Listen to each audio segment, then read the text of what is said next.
Hello, I'm... The Eagle Bearer. We've heard all about you. Are you going to tell us a story today? Do we have to listen? We've heard it 100 times. Yes, that's me. And yes, I'm telling you a story.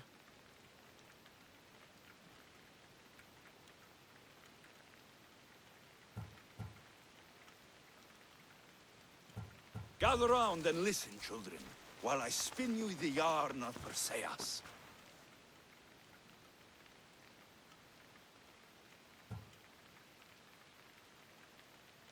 The great god of the sea, Poseidon, visited a mortal woman, Sarah, a fisherman's daughter.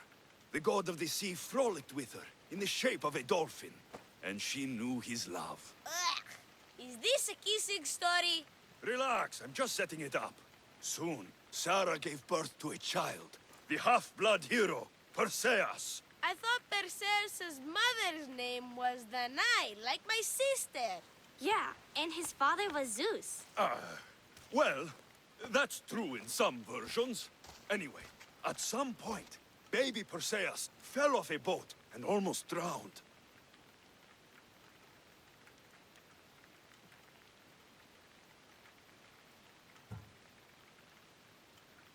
A kindly old couple, Amphitryon and Alcmene, found Perseus in the sea and brought him to their farm in Smarpolis, taking him as their son.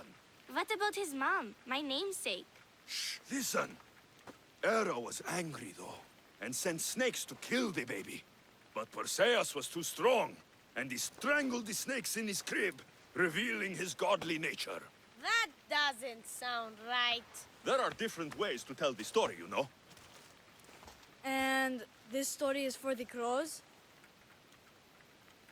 The cruel king of Seriphos, Dictys' brother, Polydectes, decided he wanted to marry Danae, for she was still beautiful and noble. But Perseus knows his mother does not want this.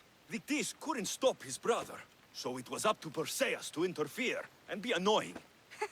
Christos, that's your job. I would keep the stinky king from marrying you. The cruel and, stinky king became angry.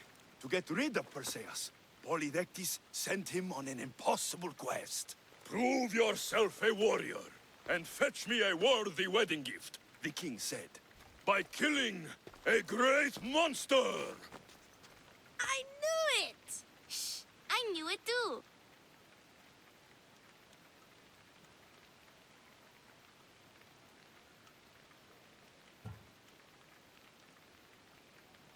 Polydectes told Perseus to bring back the head of Medusa, the Gorgon, whose gaze could turn anyone who looked into her eyes to stone. Ah!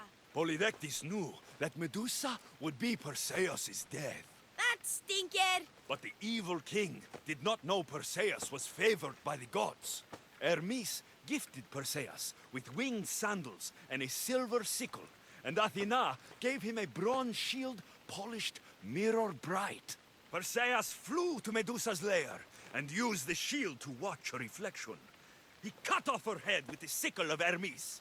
As she died, the winged foal Pegasus sprung from her neck. Yes! Flying home, Perseus found the maiden Andromeda, chained on the Ethiopian cliffs, waiting to be sacrificed to the baleful sea monster, Ketos.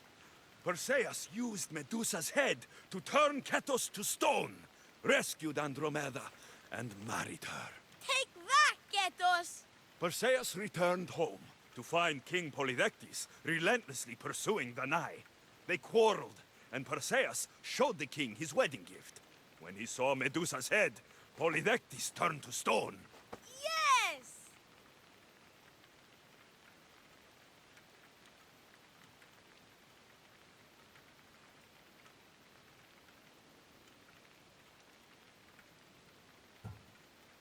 That was not all. Hades appears with a pack of giant scorpions called Scorpiox and kills Andromeda and tries to kill Perseus. Huh? But Perseus throws his sword of Zeus at Hades, forcing him back into the underworld. Wait. It's supposed to be Hermes' sickle. And Andromeda doesn't die. You're telling it wrong! In the end, Perseus wins. Zeus offers to make him a god, But Perseus refuses. So instead, Zeus brings Andromeda back to life, because she was only mostly dead. Wow, that was so wrong and so boring. You are a sticky storyteller. And that story was poop! I am sorry for your audience, Evil Bearer. Though from what I heard, it did sound like you deviated somewhat from the traditional tale. Apologies.